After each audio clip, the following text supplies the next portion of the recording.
నమస్తే. ఇన్నాళ్ళు నన్ను సపోర్ట్ చేస్తూ, ఎంకరేజ్ చేస్తూ మీ ప్రేమని నాకు అందిస్తున్న ప్రతి ఒక్కరికి కృతజ్ఞతలు. అలాగే ఈ వీడియో కూడా ఖచ్చితంగా మీకు ఉపయోగపడుతుంది. లైక్, షేర్ అండ్ సబ్స్క్రైబ్ చేసి మీ సపోర్ట్‌ని నాకు అందించండి. అలాగే ఈ వీడియో పట్ల మీకున్న అభిప్రాయాన్ని కామెంట్ సెక్షన్‌లో కామెంట్ చేసి తెలియజేయండి. ఇప్పుడు వీడియోని చూద్దాం. నమస్తే, వెల్కమ్ టు అవర్ ఛానల్. నేను పద్మిని. ప్రస్తుతంతో పాటు ప్రముఖ ఆధ్యాత్మికవేత్త, సూర్యోపాసకులు, సన్ స్పిరిచువల్ సొసైటీ ఫౌండర్, అలాగే వెజిటబుల్ థెరపిస్ట్ విక్రమాదిత్య గారు ఉన్నారు. మాట్లాడదాం. సార్ నమస్తే. సార్ సూర్యోస్మి తల్లి. సార్, వారాహి నవరాత్రుల్లో ఉన్నాం మనం. వారాహి నవరాత్రుల్లో ప్రతిరోజు కూడా అత్యంత వైభవం అనేటువంటి రోజు, అందులో ఎటువంటి సందేహం లేదు. వైవస్వత సప్తమి కూడా రాబోతోంది, దాని గురించి కూడా మాట్లాడుకుందాం. అంతకన్నా ముందు సప్తమి కంటే ముందుగా షష్ఠి, శుక్లపక్షంలో ఆషాఢ శుక్లపక్ష షష్ఠి. జనరల్ గానే శుక్లపక్ష షష్ఠిని మనం చాలా అద్భుతంగా స్కంద షష్ఠి వ్రతాలు చేసుకోవటం, సుబ్రహ్మణ్యేశ్వర అనుగ్రహాన్ని పొందేటటువంటి ప్రయత్నం చేయడం అనేది తెలిసిందే. అయితే కొన్ని యావత్ కొన్ని ప్రదేశాల్లో, ముఖ్యంగా నేపాల్, మలేషియా, భారతదేశంలో కూడా కొన్ని ప్రాంతాల్లో రేపు కుమార షష్ఠి వ్రతం కూడా చేసుకుంటూ ఉంటారు. స్వామి ఆవిర్భవించినటువంటి రోజుగా కూడా పరిగణిస్తూ ఉంటారు. ఒక్కసారి రేపటి రోజున ఎలా వినియోగించుకోవచ్చు? అంటే మనకి ఈ ఆషాఢ మాసంలో ఇప్పుడు మనం మాట్లాడుకుంటున్నటువంటి చాలా విశేషాలు, ఇందులో గుప్తంగా ఉన్నటువంటి వారాహి నవరాత్రులతో మనం స్టార్ట్ చేసుకొని రెండో రోజుగా మనం పుష్యమి ఆదివారాన్ని చేసుకోవడం జరిగింది. ఇక తర్వాత రాబోయే సప్తమి, అంటే ఆదిశంకరాచార్యుల వారు మనం తరించటానికి, గృహస్థులకి అందరికీ యోగ్యంగా ఉండడానికి ఈ షణ్మతాలు అంటారు. వైదికమైనవి, అవైదికం కాదు, వైదికమైనవి షణ్మతాలు. అందులో మనకి అంబిక అమ్మవారు, దుర్గాదేవి, విష్ణుమూర్తి, శివ, గణపతి, షణ్ముఖుడు, సూర్యనారాయణమూర్తి, ఈ ఆరిట్లకి సంబంధించి ఈ నవరాత్రులు. అంటే నేను వీడియో చేశాను, ఇది అందరూ చేసేది కాదు, అందరూ చెయ్యకండి వారాహి నవరాత్రులు, సాధకులు మాత్రమే. మీరు అడిగారు, ఆయన నండూరు శ్రీనివాస్ గారు చెప్పారు, నండూరు శ్రీనివాస్ గారు కూడా చెప్పారు, ఇది సాధకులకి మాత్రమే, గుప్తంగా ఉంచండి, దాన్ని గుప్తంగానే ఉంచండి. ఇప్పుడు ఆవిడ ఎవరు? వారాహి అమ్మవారు ఎవరు? క్షేత్రపాలకురాలు. కాశీలో క్షేత్రపాలకురాలు. లలితాలో ఆవిడ సేనాధ్యక్షురాలు. మనం లలితనే పట్టుకున్నప్పుడు ఆవిడ ఉన్న వెనకాల ఉన్నటువంటి పరివారంతో పనే ఉంది. మెయిన్ ప్రధాన దేవతే మనం ఆ పూజ చేస్తున్నప్పుడు. అంటే దీని గురించి కూడా మాట్లాడారు. ఇప్పుడు యుద్ధం అవసరం, యుద్ధం జరుగుతోంది, అప్పుడు యుద్ధానికి సంబంధించిన వాళ్ళని తెచ్చుకోవాలి. మన ఇంట్లో దొంగతనం జరిగిందమ్మా, ఎక్కడికి వెళ్తాం? పోలీస్ స్టేషన్కి వెళ్తాం. అలా అని చెప్పేసి సీఎం గారికి ఫోన్ చేయండి. అంటే సందర్భాన్ని బట్టి, అవసరాన్ని బట్టి మనం వాడుకోవాలి. మనం యుద్ధం అవసరంలా, యుద్ధం చేయక్కలే, డబ్బు కావాలి, అందరికీ డబ్బే కావాలి. డబ్బు కోసమే ఈ ఆషాఢ మాసంలో అలక్ష్మిని పడగొట్టుకోవడం కోసం చేసే పని. అప్పుడు ఆవిడతో పనే ఉంది. అంటే నేను ఎందుకు చెప్తున్నానంటే, మనం చెప్పిన తర్వాత చాలామంది చేద్దాం అనుకుని, మీరు చెప్పారు కదా గురువు గారు, నాకు ఫోన్ చేసి కూడా చెప్పారు, మేము ఇలా వెళ్తున్నాం, ఆదివారం చేసుకున్నాం పుష్యమి ఆదివారాన్ని. సంతోషంగా చాలా మంది ఫోన్ చేసి చెప్పారు. ఓకే, అంటే కాశీ, చాగంటి కోటేశ్వరరావు గారు కూడా ఒక వీడియోలో చెప్పారు, సూర్యోదయం అయ్యేసరికి అర్చన పూర్తి చేసి దేవాలయాన్ని మూసేస్తారు, మళ్ళీ రేపు ఉదయం వరకు దేవాలయాన్ని తెరవరు. గుప్తము, గోప్యంగానే ఉంది.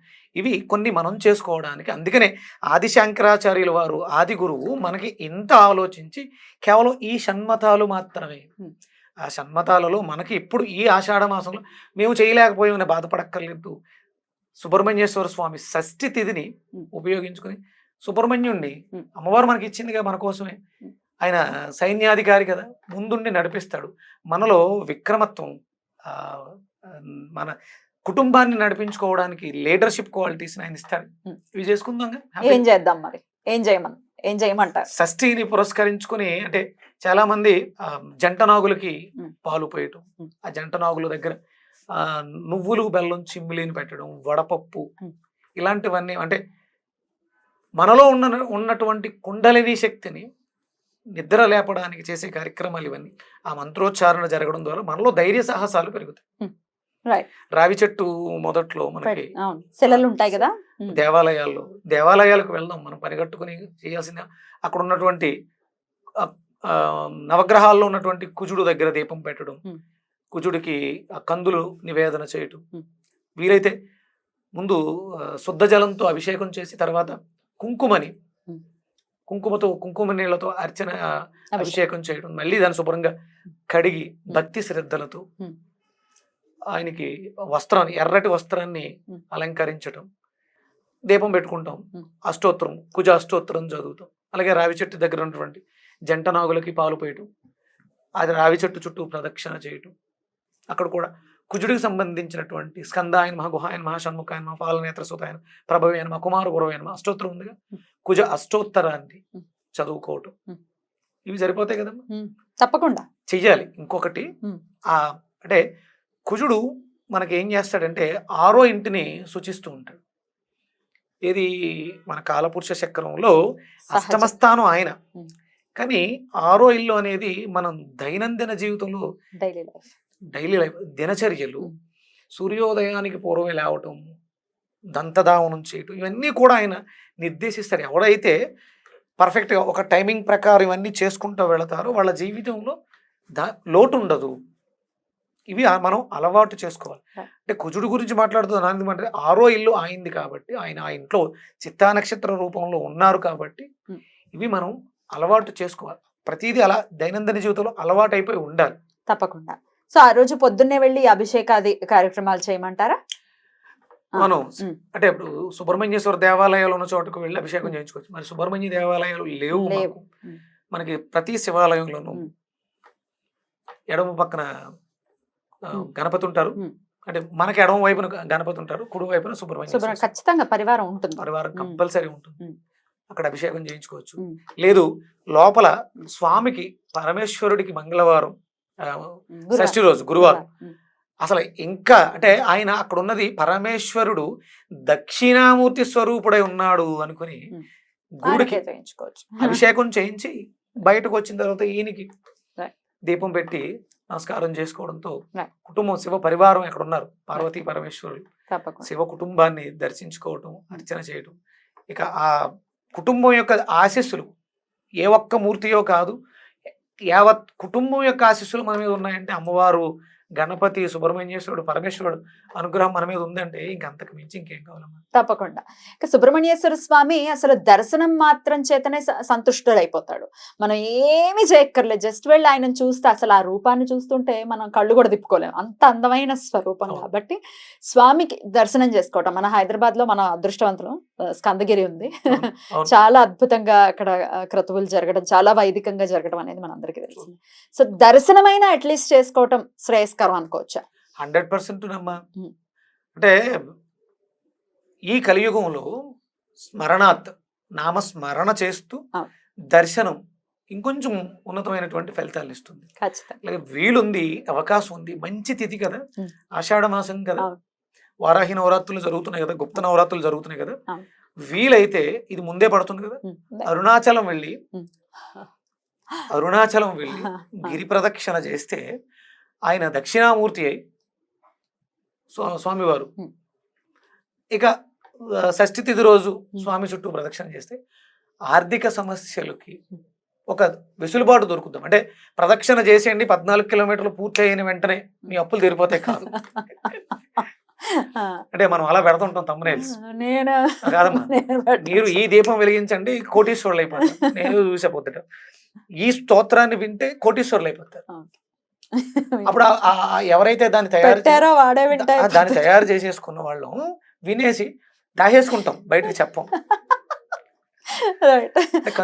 పెట్టిన వాడు అయిపోవాలి కదా యాక్చువల్గా అనే డౌట్ ఉంటుంది. బట్ దెన్ ఏదో ఒక విధంగా ఇప్పుడు అట్రాక్ట్ చేయాలి అన్న ఉద్దేశమే thumbnails. డెఫినెట్ గా ఏదో ఒక విధంగా అందాలి. ఇప్పుడు మామూలుగా యథావిధిగా పెట్టేస్తే అంటే ధర్మబద్ధం అయితే పర్వాలేదమ్మా. నేను మొన్న ఎక్కడో చూశాను, చాలా అంటే రీసెర్చ్లో ఉన్నాం. ఈ వేదాలకు సంబంధించి జరుగుతున్న చోట ఇప్పుడు ఓం నమో నారాయణాయ అది అష్టాక్షరి మంత్రం. అలా అని చెప్పేసి అంటే కొన్ని చోట్ల విన్న చోట నాకు అర్థమైంది, వాళ్ళు చెప్పారు, ఎక్స్ప్లెనేషన్ ఇచ్చారు. ఆడెవడో పిల్లోడి పేరు నానిగాడు నారాయణుడు, ఆడి పేరు నారా అని. అంటే కేవలం ఆ జీవి వదిలేస్తూ కేవలం నారా పీచు అంటే ముక్తి మోక్షం ఎందుకు వస్తుంది? భావం ఉండాలి కదా.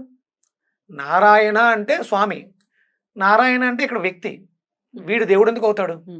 అంటే మనం ఆ సంకల్ప మాత్రం చేత నేను ఎందుకు ఈ నామాన్ని చేస్తున్నాను, నేను ఒక మంత్రం అరుణాచల శివ అరుణాచల శివ అరుణాచల శివ అనగానే నాకు గుర్తొచ్చేది అరుణాచలంలో అరుణగిరి. నేను చేసినటువంటి గిరి ప్రదక్షిణ, ఆ. అక్కడ ఉన్నటువంటి అష్టదిక్కుల్లోనూ ఉన్నటువంటి దిక్పాలకులు, ఇవన్నీ గుర్తొచ్చేస్తాయి. ఉమ్. ఆ అరుణాచల అనే పేరు గల వ్యక్తితో మాట్లాడుతూ నేను ఆయన గుర్తు చేసుకోను కదా. అంటే నామస్మరణ ఎంత ముఖ్యమో నామస్మరణతో ధ్యానం స్థితి కూడా అక్కడికి వెళ్ళిపోవాలి. అప్పుడు భక్తి చింతన రెండూ కలిసి మోక్షాన్ని ఇస్తాయి. డెఫినెట్లీ అందుకని తంబనేలు పెట్టేసినంత మాత్రాన, చూసేసినంత మాత్రాన, విన్నంత మాత్రాన మనం ఏదో ఆచరించాలి. అది భక్తి శ్రద్ధ రెండు ఏకం అవ్వాలి. ఉమ్. మనసు శరీరం ఏకమైతేనే మనం ఉన్నత స్థితిని సాధించగలం. రైట్. చిటికలో ఏవి జరిగిపో. చిటికలో ఏవి జరగవు. టైం గిరి ప్రదక్షిణ చేస్తే అంటే మనం కష్టపడుతున్నాం, మనం ఎవరో అప్పున్నాం, ఎవరో వచ్చి బాధ పెడతారు, భయం వేస్తుంది. ఇప్పుడు ఈ ప్రదక్షిణ చేయడం ద్వారా నీ గమ్యాన్ని నువ్వు రీచ్ అవ్వడానికి 14 కిలోమీటర్లు నడవాలి. ఒక రకమైనటువంటి బాధ అంటే శరీరానికి సుఖము అలవాటు చేస్తుంది. ఇప్పుడు కష్టంలో ఉంది, చెప్పులు లేకుండా గిరి ప్రదక్షిణ చేస్తుంది. అదే దారిలో ఎన్నోసార్లు, కొన్ని వందల సార్లు రమణులు నడవడం జరిగింది, ఆయన శిష్యులు జరగడం. కొన్ని లక్షల మంది ఇప్పటికీ ఎందుకోసం తిరుగుతున్నారు? మంచి జరగాలని. ఆ నామస్మరణ యొక్క శక్తి ఆ చుట్టూ వైబ్రేషన్గా పేర్చుంది. నీకు సంబంధించినటువంటి కర్మ ఏదైతే ఉందో ఆ శరణు ఘోషకి దగ్ధం అవుతుంది. అప్పుడు నీకు నీ అదృష్టం, నీ ఫేట్ ఏదైతే ఉందో అది నీకు రిసీవ్ అవుతుంది. అంతేగాని కేవలం చూసేసినంత మాత్రం, అన్నంత మాత్రాన, రాసేసినంత మాత్రం ఏది రైట్ సార్, బ్యూటిఫుల్ గా ఎక్స్ప్లెయిన్ చేశారు. డెఫినెట్ గా ఈ గురువారం షష్ఠి తిథిని పురస్కరించుకుని ప్రతి ఒక్కరూ కూడా స్వామి అనుగ్రహాన్ని పరిపూర్ణంగా పొంది, ఇంకొక విషయం, సుబ్రహ్మణ్యేశ్వర స్వామికి ప్రత్యేకంగా బట్టలు పెట్టే ఆచారం ఉంటుంది. చక్కగా బట్టలు పెడుతూ స్వామికి దర్శనం చేసుకున్నా డెఫినెట్ గా ఆయన కృపా కటాక్షాలు ఖచ్చితంగా వస్తాయి అని అంటారు. కాబట్టి ఖచ్చితంగా అలా పొందాలి మన వాళ్ళని మనస్ఫూర్తిగా కోరుకుంటూ కృతజ్ఞతలు సార్. సూర్యస్మితలు.